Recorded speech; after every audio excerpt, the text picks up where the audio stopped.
Hello, and welcome to the Slow and Easy English Podcast, where we support you in learning English calmly with real experiences, friendly words, and gentle practice.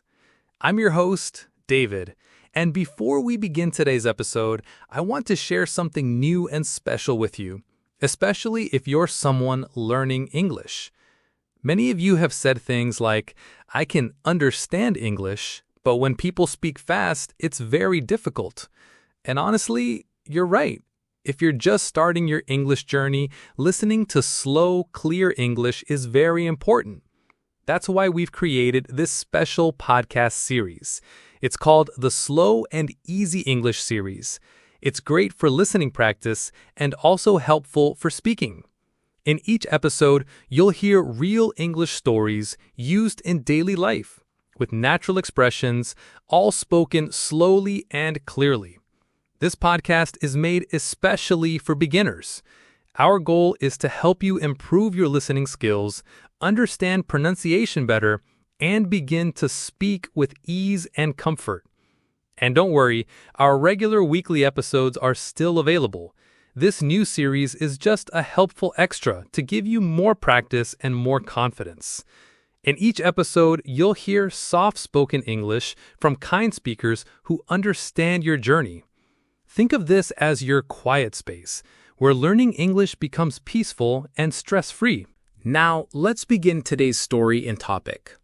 A few days ago, I was talking with a good friend of mine. Her name is Lucia. She's been learning English for about a year. She's friendly, smart, and usually talks a lot. Like me, she speaks Spanish as her first language, and we've known each other for many years. That day, we made some tea and sat down to chat in Spanish. She talked about work, her weekend trip, and even a funny story about her cat. She was full of life, using her hands as she spoke, laughing and smiling with excitement. Her words came quickly and easily. But then, I switched our conversation to English, and something changed. Suddenly, she paused often. Her smile became smaller. Her hands stopped moving. She said things like, how do you say this? Or, sorry, my English is not good. But honestly, her English was okay. I could see that her whole energy had changed. In Spanish, she was herself. In English, it felt like she was holding back. After a few minutes, she took a deep breath and said something I won't forget. David, I understand English, but when I try to speak, my mouth just doesn't work. I knew she wasn't alone. Maybe you felt the same way too. You understand English, you listen to shows, you might even think in English sometimes. But when it's time to speak, your words feel trapped, like they're behind a door that just won't open.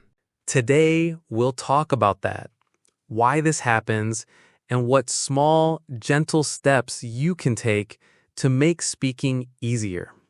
No pressure, no judgment, just calm support. So, why can you understand English but feel stuck when speaking it? Let's take a deep breath and begin with something very important. You are not broken. You are not bad at English. You are not lazy. You are human. Listening and speaking are very different. Listening is quiet. You can do it alone. You can pause, think, and take your time. But speaking is active. You must choose words, move your mouth, use your voice, and often you feel like someone is watching you. This is why many people feel confident in their head, but nervous when they try to speak. It's not about what you know, it's about how you feel. And that feeling, called confidence, doesn't appear first. It comes later, after practice, after making mistakes, after trying again and again. So, if you feel stuck, it's not because you don't know enough. It's because your brain is still trying to protect you from fear. Fear of making a mistake, of being judged, or of saying something wrong.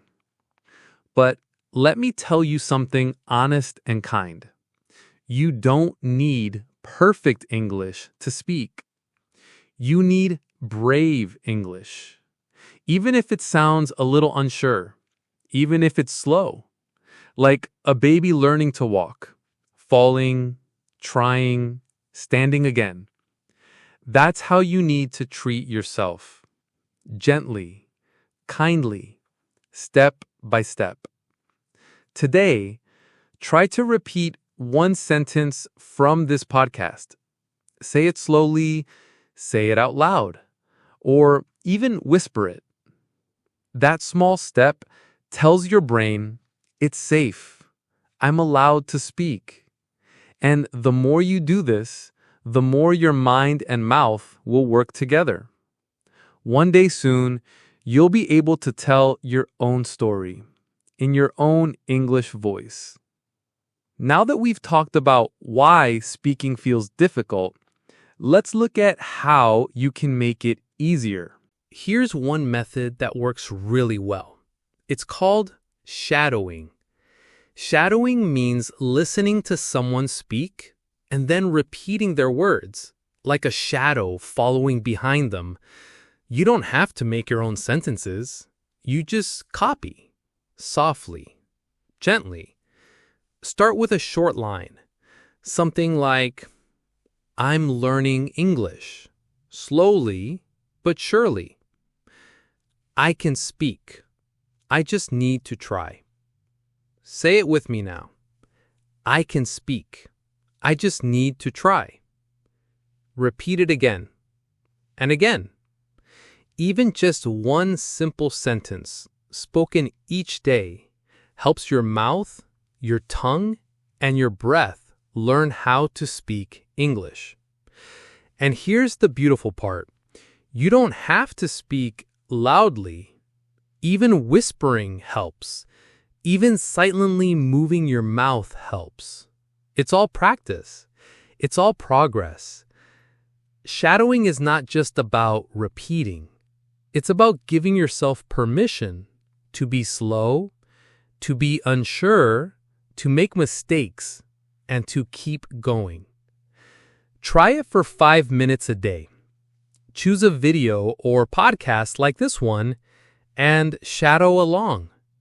The same way we learn songs as children, we repeat until it feels natural. That's how fluency is built, not by being fast, but by being consistent. Let's move on to another helpful practice.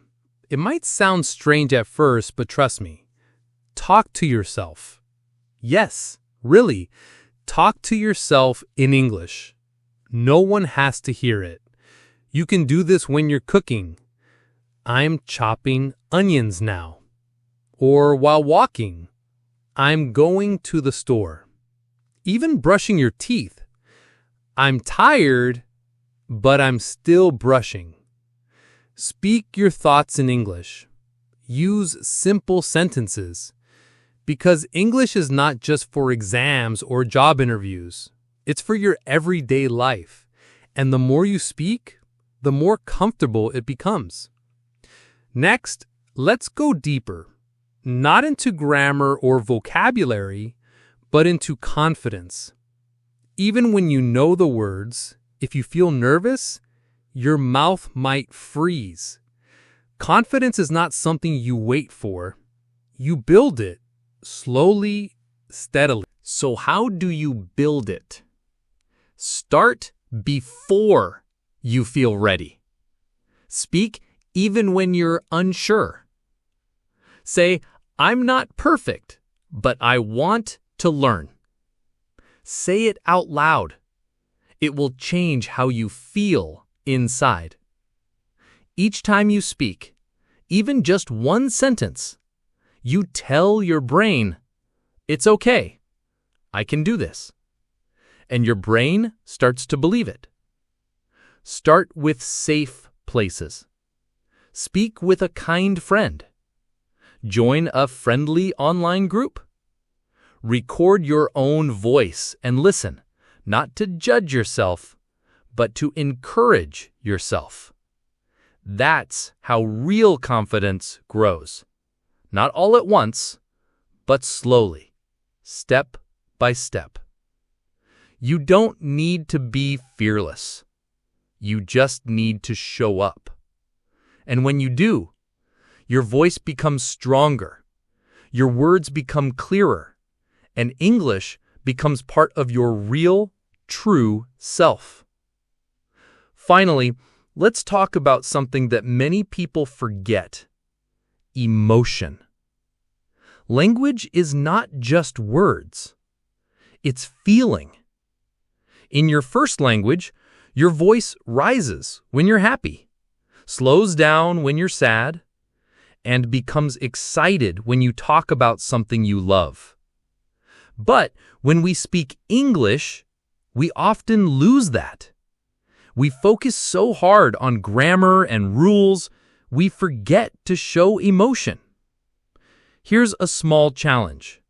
Bring feeling back into your English. Don't just say, "I went to work." Say, "I was tired, but I still went to work." Say, "My boss smiled at me, and it made me happy." Use your face. Use your voice. Feel the words. Even if the sentence is simple, if it has feeling, it becomes powerful, and people will feel more connected to you when you speak. So far, we've talked about small steps: repeating sentences, shadowing, speaking to yourself, being brave, and adding emotion. These are quiet practices. They don't need to take a lot of time. You just need to show up and stay kind to yourself. Even one sentence spoken with care is a big step forward. So please, don't rush. Don't compare yourself to others. Just keep going. At your pace, in your voice.